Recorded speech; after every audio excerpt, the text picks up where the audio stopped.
GeM TV நேயர்களுக்கு அன்பான வணக்கம். அதிகாரம் 1 கடவுள் வாழ்த்து. 6வது குறட்பாவை பற்றி நாம் இப்பொழுது சிந்திக்க இருக்கின்றோம்.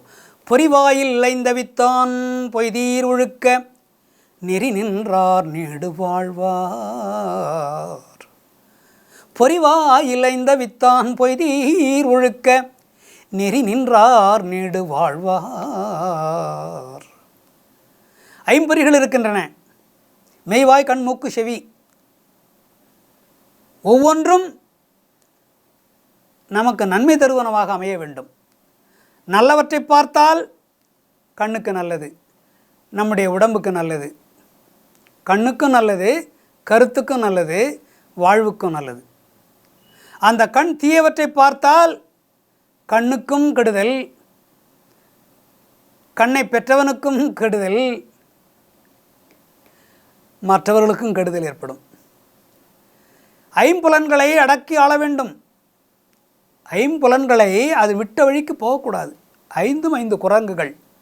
அந்த குரங்குகளை ஆட்டி படைக்க வேண்டும். மனம் என்ற அறிவை கொண்டு, நம்முடைய அறிவை கொண்டு அதை அடக்கி வைக்க வேண்டும். 5 புலன்களை அட்டகாசம் பண்ணும். 5 யானைகள், மதம் பிடித்த யானைகள். கண் அது இஷ்டம் போல எதையோ பார்க்கும். பார்க்கக்கூடாதையெல்லாம் பார்க்கும். நாம் தான் தடுக்க வேண்டும். நம்முடைய அறிவை கொண்டு இதை பார்க்காதே என்று சொல்ல வேண்டும். அது போன வழியிலே நாம் போகக்கூடாது. அடக்கி ஆள வேண்டும்.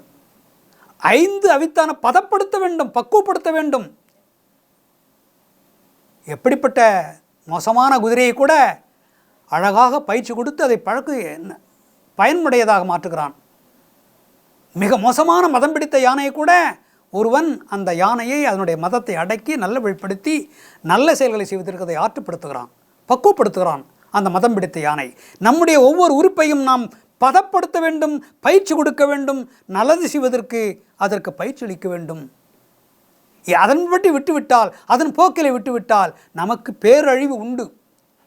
அப்படிப்பட்ட 5 புலன்களையும் அடக்கக்கூடிய சக்தி படைத்தவன் எவனோ அவன் கடவுள்.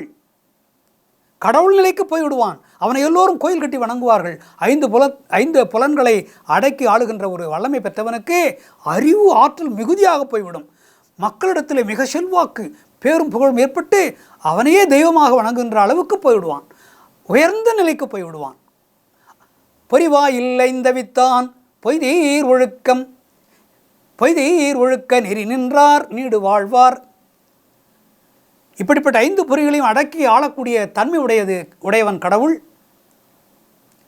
ஒழுக்க நெறி அதுதான். பொய்யாகாத ஒழுக்க நெறி. பொய்யாகாத ஒழுக்கம். ஒழுக்கத்தில் கூட பொய்யாகின்ற ஒழுக்கம் இருக்கிறது, பொய்யாகாத ஒழுக்கம் இருக்கிறது. சில காலத்துக்கு மட்டும் ஒழுக்கமாக இருப்பான், சில நேரத்திலே அந்த ஒழுக்கத்தை விட்டு விடுவான்.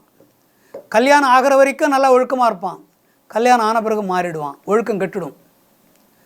சில பேர் மனைவி இருக்கிற வரைக்கும் ஒழுக்கமாக இருப்பான், மனைவி ஏதோ காரணத்தால் இழந்துட்டால் ஒழுக்கம் கெட்டுடுவான். கடவுளுக்கு அந்த குணங்கள் கிடையாது.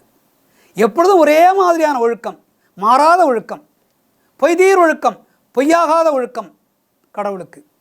கடவுளுக்கு என்று சொன்னால் கடவுளுக்கு.